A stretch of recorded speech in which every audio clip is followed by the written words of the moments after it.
Oke, Assalamualaikum warahmatullahi wabarakatuh. My name is Rizky Aprizal from third group, and I'm a speaker one going to talk about definition scientific approach. Well, scientific approach is an approach that integrated students' attitude, skills, and knowledge by implementing the 5 steps that are is observing, questioning, experimenting, associating, and communicating on teaching learning process. Well, so scientific approach can be said the unit from learning approach. Learning approach is the design of all, and this is unit one of them dari learning approach. And then scientific approach using methods students learning center. Jadi apa itu learning approach? In bahasa, learning approach adalah pendekatan ilmiah yang dalam artian sebuah metode mengajar guru supaya siswa itu lebih aktif dalam meningkatkan keterampilan dan pengetahuan dengan menerapkan 5 stage. Yang pertama observing, yang kedua questioning, yang ketiga experimenting, yang keempat associating, dan yang kelima communication.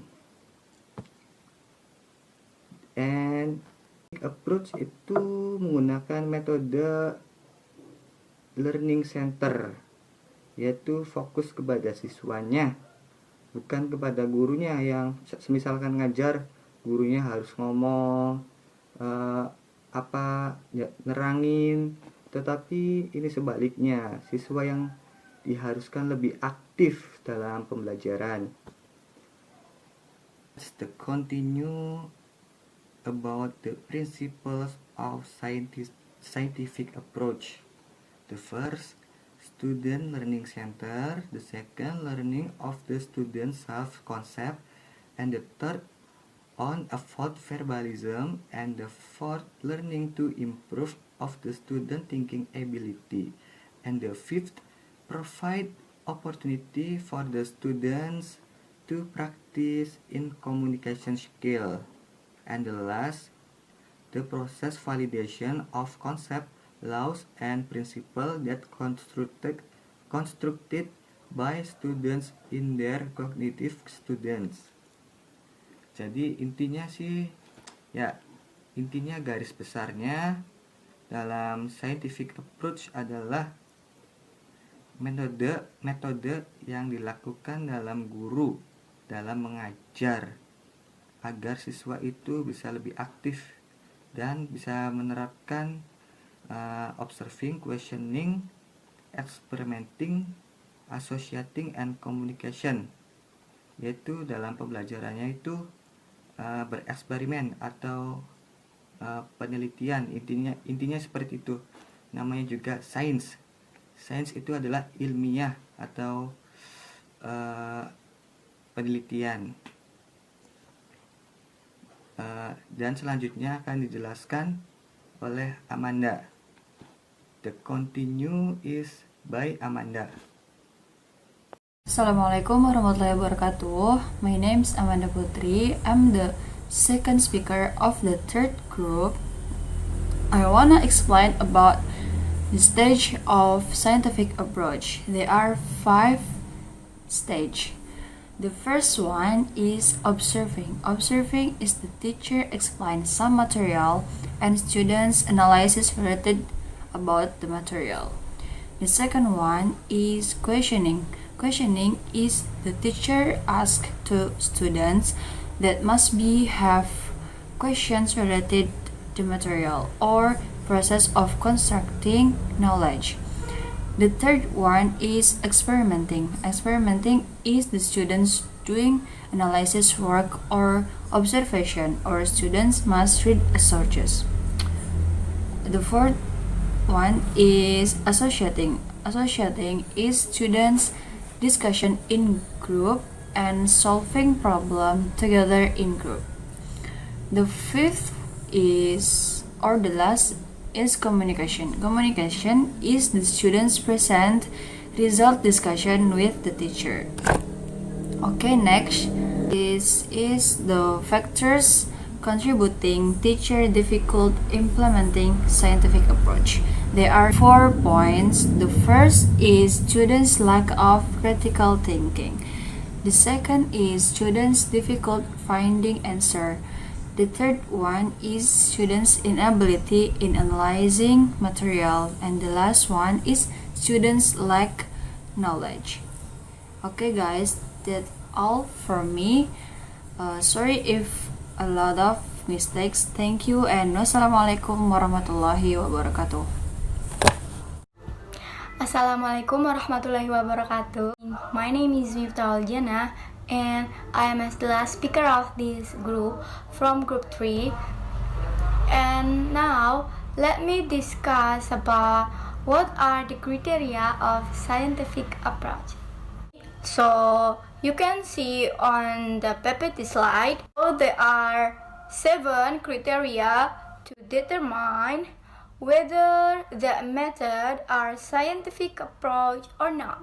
Okay, the first is the teaching materials are based on facts or phenomena which can be logically or reasonably explained. So they are not based on prediction, imagination, approximation, legend, or myth.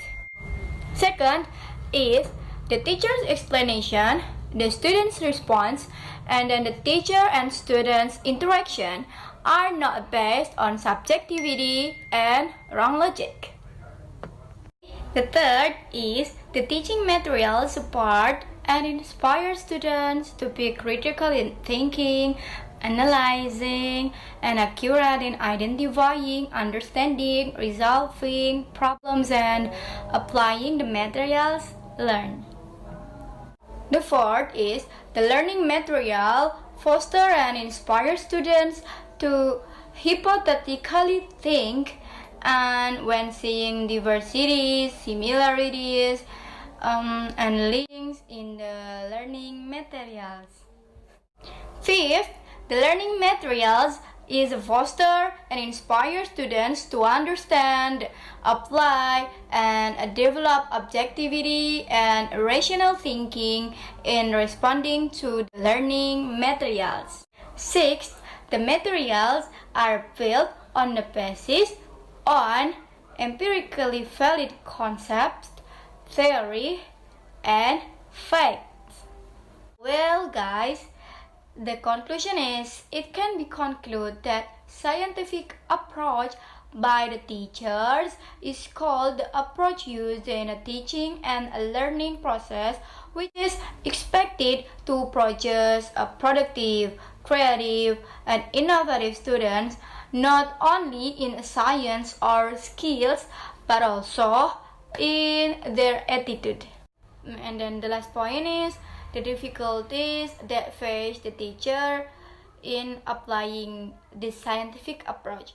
There are such as students' lack of critical thinking, and then students difficult to find the answer of the questions, and then the inability of students to analyze the material, and the last is some of the students are lack of vocabulary to mastery. So, what is the solutions? So the teachers should be motivating students to be more active in learning activities and giving some stimulation question related to the materials. Thank you. That's all I have to say about these materials today. Hopefully it will be benefit for us. Wassalamualaikum warahmatullahi wabarakatuh.